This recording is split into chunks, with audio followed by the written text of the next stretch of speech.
ઘણા મિત્રોના સવાલ હોય છે કે મારે ડિજિટલ માર્કેટિંગ કરવું છે બટ મારી પાસે અત્યારે બજેટ નથી, હું જાતે ડિજિટલ માર્કેટિંગ કઈ રીતે કરી શકું એનું થોડું ગાઈડન્સ આપો. તો એવા લોકો માટે આ ખાસ વિડીયો છે. સૌથી પહેલા તમારે મિનિમમ 3 સોશિયલ મીડિયામાં અકાઉન્ટ હોવા જોઈએ, ઇન્સ્ટાગ્રામ, વોટ્સઅપ, ફેસબુક અથવા યુટ્યુબમાં. તો તમે કેવા પ્રકારના વિડીયો મૂકી શકો એનું ફર્સ્ટ પોઈન્ટ છે કે તમારી શોપ વિશે લોકોને જાણ કરો કે અમારી શોપ અહીંયા આવેલી છે અને આ બધી વસ્તુ અહીંયા સેલ થાય છે.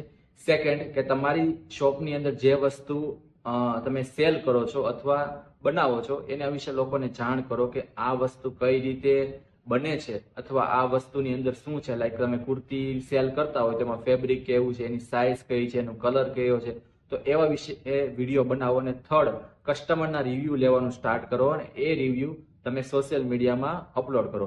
તો તમે આ 3 પ્રકારના વિડીયો સોશિયલ મીડિયામાં અપલોડ કરશો તો 10 થી 15 દિવસમાં તમને આઈડિયા આવી જશે કે આ વિડીયોથી તમારા બિઝનેસને કેટલો ફાયદો થયો છે. જો તમે પણ તમારા બિઝનેસને લગતી કોઈ પણ સ્ટ્રેટેજી બનાવવા માંગતો હોય, જેમ કે વિડીયો સ્ક્રિપ્ટ અથવા કેવા પ્રકારના વિડીયો હું અપલોડ કરી શકું છું, તો મને કોમેન્ટ કરી દો, હું તમને ગાઈડન્સ આપી દઈશ. Thank you.